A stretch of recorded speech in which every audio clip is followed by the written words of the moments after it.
before Facebook suspended Alexander Kogan from its platform for the data harvesting scam at the center of the unfolding Cambridge Analytica scandal. The social media company enjoyed a close enough relationship with the researcher that it provided him with an anonymized, aggregate dataset of 57 billion Facebook friendships.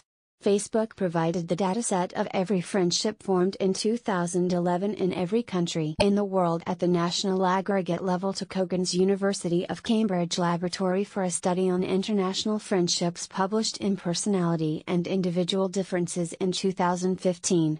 Two Facebook employees were named as co-authors of the study, alongside researchers from Cambridge, Harvard and the University of California, Berkeley. Kogan was publishing under the name Alexander Spector at the time. A University of Cambridge press release on the study's publication noted that the paper was the first output of ongoing research collaborations between Spector's lab in Cambridge and Facebook. Facebook did not respond to queries about whether any other collaborations occurred.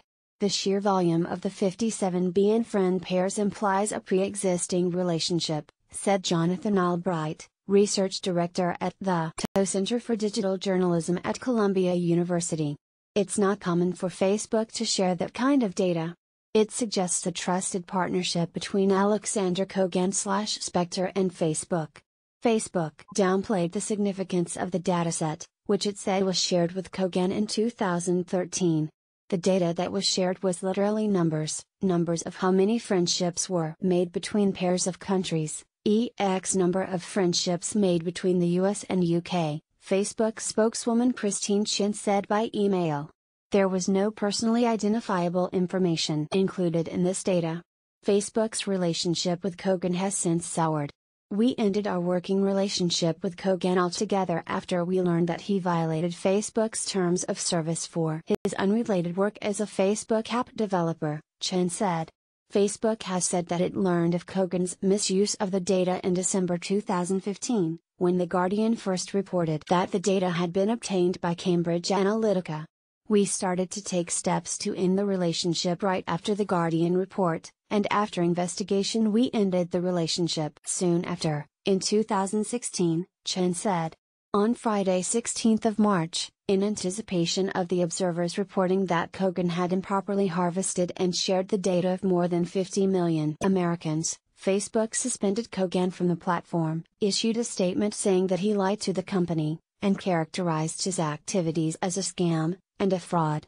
On Tuesday, Facebook went further, saying in a statement, "The entire company is outraged we were deceived."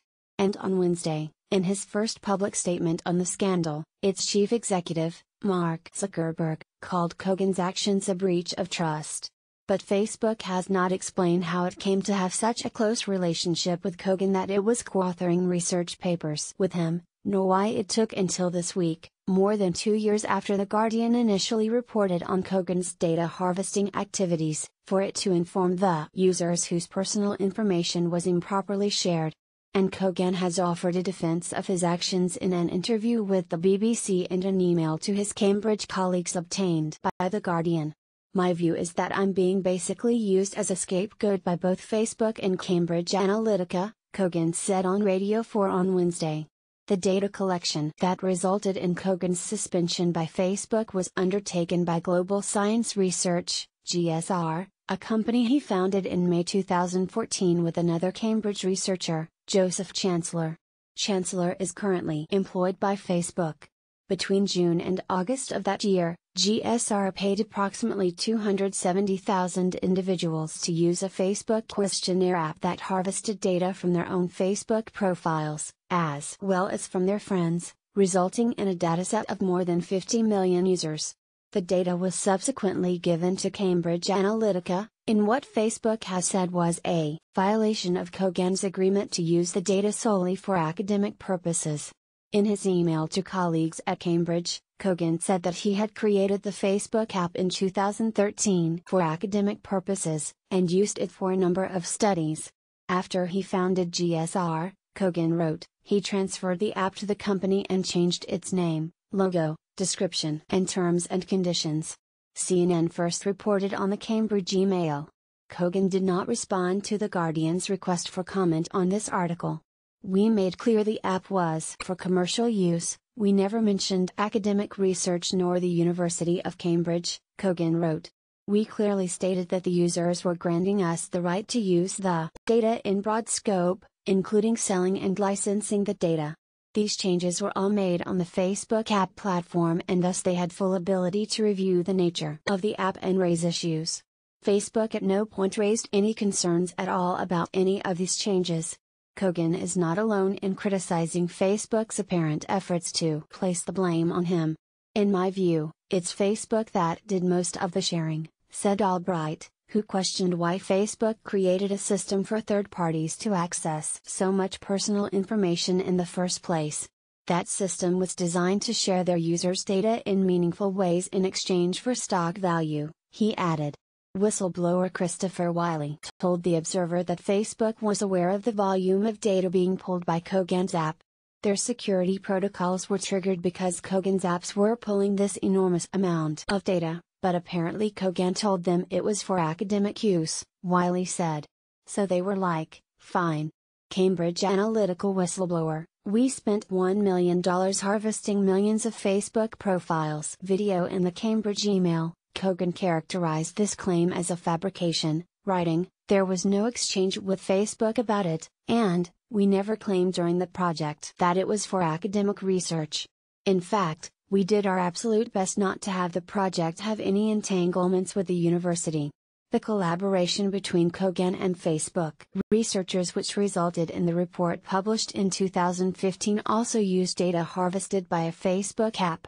The study analyzed two datasets: the anonymous macro-level national set of 57B and friend pairs provided by Facebook, and a smaller dataset collected by the Cambridge academics. For the smaller dataset, the research team used the same method of paying people to use a Facebook app that harvested data about the individuals and their friends. Facebook was not involved in this part of the study. The study notes that the users signed a consent form about the research and that no deception was used. The paper was published in late August 2015. In September 2015, Chancellor left GSR, according to company records. In November 2015, Chancellor was hired to work at Facebook as a user experience researcher. Neither Facebook nor Chancellor has responded to numerous queries about his knowledge of Kogan's and GSR's activities. The Observer is the world's oldest Sunday newspaper, founded in 1791. It is published by Guardian News and Media and is editorially independent.